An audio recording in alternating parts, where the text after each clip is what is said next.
Ito ang Suzuki Avinis 125, metallic matte black color. Gaano nga ba kaganda ang scooter na ito? Yan ang ating aalamin ngayon. Tara!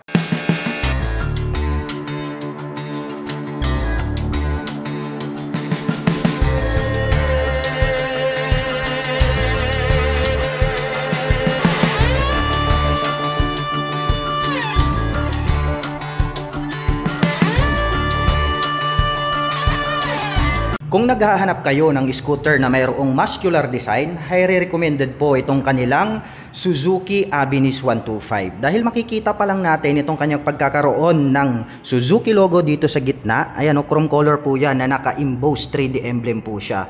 And then glossy black naman po yung color nitong nandirito sa middle. And then nagkaroon po siya ng two-tone color combination dahil po ito ay metallic black.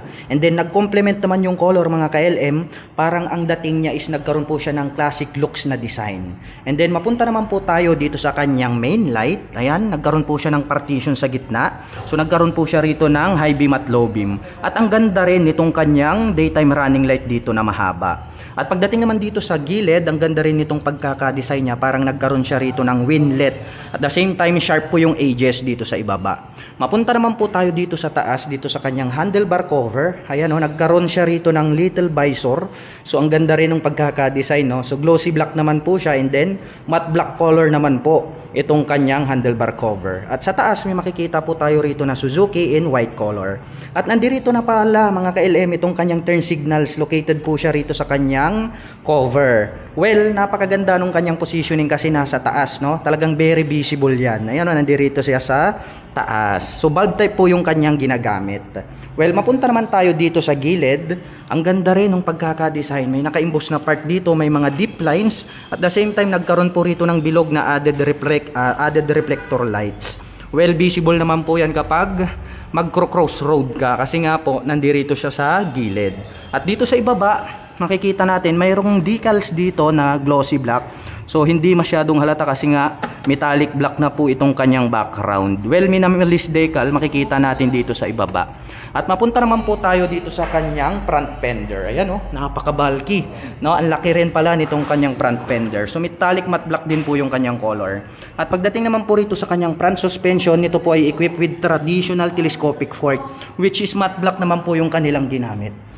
Pagdating naman po rito sa kanyang braking system, equipped naman po ito ng single rotor disc brake na bilog, along with single pot caliper na glossy black, which is Nissin naman po yung brand na ginamit nila rito. Ang kulay po ng kanyang mags, stock is glossy black po siya. At pagdating naman po sa mga sukat ng gulong, ito po ay mayroong 90/90-12. Well, makapal na rin po yung kanyang gulong dito sa harap, which is saktong-sakto lamang po siya pang city riding condition. Mapunta naman po tayo dito sa kanyang fully digital meter panel. Ayan oh, malaki rin yung kanyang screen display. May nakalagay na Suzuki rito in white color. At the same time, nagkaroon po siya rito ng button adjuster ng selector at adjustment. At dito naman po sa kaliwa, nandirito naman itong kanyang high beam and low beam, ang kanyang turn signal selector at ang kanyang horn. At dito naman po sa kabila, nandirito naman itong kanyang electric starter. Well, mapunta naman tayo rito sa kanyang mga brakes. Nandirito naman itong kanyang front brake at nandito naman itong kanyang rear brake. At may nakikita po tayo rito. Ibig sabihin po, ito po ay equipped with park brake lock. So ang kagandahan naman po niyan, kapag tayo po ay nag-park sa mga matataas na lugar or mabababa, maiiwasan po natin na mag-skid or mag-slide itong ating scooter mula po sa pagkakabark. So yun po yung kagandahan nitong park brake lock. At dito naman po sa gitna may makikita tayo rito na Suzuki logo. Pagdating naman po sa kanyang ignition, ito po ay equipped with mechanical key along with shutter lock key for safety purposes. Dito naman po sa ibaba, nandirito naman itong kanyang pocket. Well, malalim din, pwede po tayong maglagay ng coins dyan. Mayroon din po tayong makikita rito na utility hook na pwede po nating pagsabitan ng ating mga baggage or yung ating pong mga plastic bag na pinamili. Ganon din po, under the seat may makikita po tayo rito na additional. So mayroon po tayong option pagdating po rito sa kanyang utility hook. Pwede tayong magsabit rito at pwede rin po rito sa harap. At mayroon naman tayong nakikita rito na door. Ayan, buksan lang po natin. Ayan. So ito po yung kanyang glove box. So malalim din. Kasyang-kasya rito yung mga mobile mobile phones natin. At the same time yung mga gloves. At makikita natin dito, meron po siyang USB ready. So ang kagandahan po nito para naman po dun sa mga kababayan natin na gustong-gustong mag long rides or pumupunta sa mga malalayong lugar. So nothing to worry about kapag na-lowbat ang inyong mobile phone. Dahil pwede po kayong mag-recharge ng inyong mga cellphone anytime, anywhere. Well, balik naman tayo rito sa gitna. Makikita natin dito itong kanyang footboard. Ayan o, anti-slip naman po yung pagkaka-design. Susubukan na po natin siyang sakyan para makita natin kung gaano kaluwag. Yun, spacious mga ka-LM. Saktong-sakto itong ating paa. At the same time, meron pa po tayo ritong space. So, pwede po natin yung paglagyan just in case lang po na meron tayong mga existing baggage na hindi po kasya rito sa ating underseat compartment. Pagdating naman po rito sa kanyang side cover, ayan o, ang ganda rin ng pagkaka-design. Para sa akin mga ka-LM, napaka-classic nyong kanyang dating. Ito pong kanilang metallic black na color ha. So nagkaroon po siya rito ng dual tone color combination. May glossy black tayong nakikita rito. At the same time, itong kanyang metallic black. At dito naman po sa taas, may makikita po tayo rito na Abinis. Ayan o. So naka-emboss po yan ha, 3D emblem. So ang color po nito is glossy black po siya. So talagang yung kanyang datingan is talagang classic looks. Nandirito naman po sa gitna itong kanyang pillion step para sa ating back rider. Nagkaroon ng slot dito. Kaya ang ganda rin kapag binalik natin. Halos hindi masyadong pansinin. At dito naman po sa ibaba itong kanyang side stand. At equip naman po ito ng side stand engine cut-off switch. So ang kagandahan po ng scooter na ito, once na naka-engage yung kanyang side stand, hindi po siya tatakbo or mag-ooperate. So maiiwasan po natin na madisgrasya at dulot ng naka-engage na side stand. At nandirito naman po itong kanyang center stand. Sa pagkaka-design naman po ng kanyang engine, ayan o, cool din yung kanyang design, matte black po yung kanyang cover. And then, ang kagandahan niyan, mayroon na po siyang integrated na kickstarter. So ang advantage naman yan, once po na just in case lang na halimbawa, 'di ba? Naubusan tayo ng battery or nagkaroon ng problem yung ating battery, pwede po natin siyang i-start through kickstart, which is mayroon po tayong backup. At dito naman po sa kanyang side cover may naka-intact rito na Suzuki. At ito naman po ang kanyang air filter. So matte black color din po siya. Mapunta naman tayo dito sa kanyang rear suspension. Equip po ito ng single shock absorber. So glossy black naman po yung ginamit nilang coil spring. At pagdating naman po rito sa kanyang braking system, ito po ay equipped with mechanical trailing or drum brake. At mayroon na rin po pala siyang built-in na tire hugger. So ang advantage naman po niyan pagdating ng mga rainy season, no, may iwasan po natin na tumalsik yung mga dumi dito po sa other body parts ng ating scooter. Well, dumako naman tayo dito sa taas. Ang cute nitong kanyang integrated na grab bar, no? Para po siyang sungay ng kambing. At napansin ko lang mga ka-LM, itong kanyang fuel tank nandirito na sa likod. So very accessible, no? Ang kagandahan naman nito kapag ikaw po ay nagmamadali or di kaya naglo-long rides, no? Hindi mo na kailangang magbukas ng inyong underseat compartment para magpagas.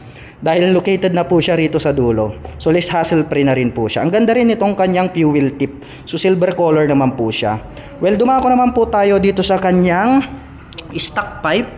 Yun o, ang ganda rin ng pagkaka-design. Parang nagkaroon ng touch ng carbon dito po sa guhit na to. Deep lines po yan. Matte black po itong kanyang protection cover. At the same time, itong kanyang tip is glossy black naman po siya. At dito na po natin makikita itong kanyang air cooled cover. So meaning to say, ito pong ating Suzuki Abinis ay equip po ng air cooled pagdating sa kanyang cooling system. So saktong-sakto lang po itong ating Abinis kasi nga po ito ay designed for city riding condition. Well, bumalik tayo rito sa likod. Sisilipin naman natin ang sukat ng kanyang gulong rito sa likod. Ito po ay mayroong 90 by 100/10. So ayan, napakakapal din itong kanyang gulong.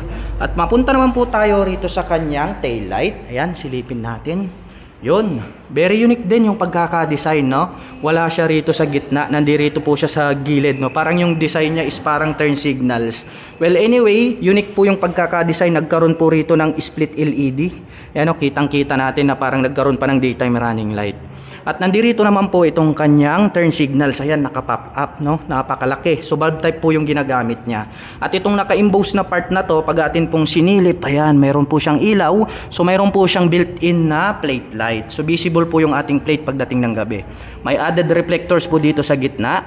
And then, ito na pong kanyang napakalapad na rear fender. Ito na rin po yung kanyang plate holder.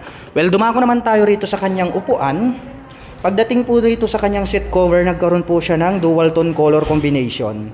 So matte black po rito, and then nagkaroon ng gray. Yung kanyang tahi naman is kulay red. So more durable naman po yung kanyang pagkakatahi. And then looks premium yung kanyang seat cover. At mapunta naman po tayo dito sa kanyang underseat compartment. Well, bubuksan muna natin gamit itong kanyang mechanical key. So lalagay lang po natin dito sa kanyang seat opener. Ayan, so narinig po natin na nag-click. So meaning to say ay bukas na po itong kanyang underseat compartment. Yun, napakaluwag pala nitong kanyang underseat compartment. Well, marami po tayo ritong mailalagay ng mga personal belongings. Lalong-lalo na kapag kayo po ay mahilig mag-outing, no? Marami po tayo ditong mai-stored na ating mga gamit. Well, close na po natin. Napakaluwag pala nitong kanyang underseat compartment. At ang atin pong Suzuki Abinis 125 ay mayroon pong 780mm na seat height.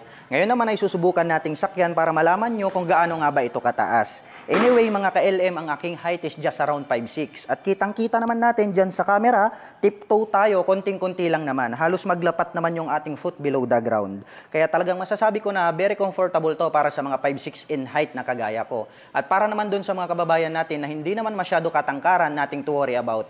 Dahil pwede po tayong magpa-adjust ng ating front suspension o di kaya ang ating rear suspension. At pagdating naman po sa kanyang engine specifications, ang atin pong Suzuki Abinis ay mayroon pong 125 cubic centimeter engine displacement. Naka single cylinder, single overhead cam, 4-stroke with 2 valve. At nakakapag-provide naman po ito ng maximum power na 6.4 kW at 6,750 RPM. Habang nakakapagbigay naman po ito ng maximum torque na 10 Nm at 5,500 RPM. At ang bigat naman po ng scooter na ito ay mayroong 106 kg. At ang presyo po ng ating Suzuki Abinis 125 matte black color ay nagkakahalaga po ng 80,400 pesos. At kung balak mo naman pong kumuha ng hulugan ay kailangan mo lang pong mag-down payment ng 5,800 pesos. At pagdating naman po sa kanyang monthly installment, ito po ay mayroong 4,340 pesos sa loob ng 3 taon. At para naman po sa mga kababayan natin na nakapanood ng video na ito at gustong maglabas nitong kanilang Suzuki Abinis 125, ay maaari nyo po silang puntahan dito po sa Suzuki 3S Shop Gigilunan, Mangaldan, Pangasinan. At ito po ang kanilang contact number na maaari nyong tawagan para po sa lahat ng inyong mga inquiries. At para naman po sa mga kababayan natin na nais magpunta rito, ang kanila pong operation time is starting 8:30 AM until 5:30 PM from Monday to Saturday.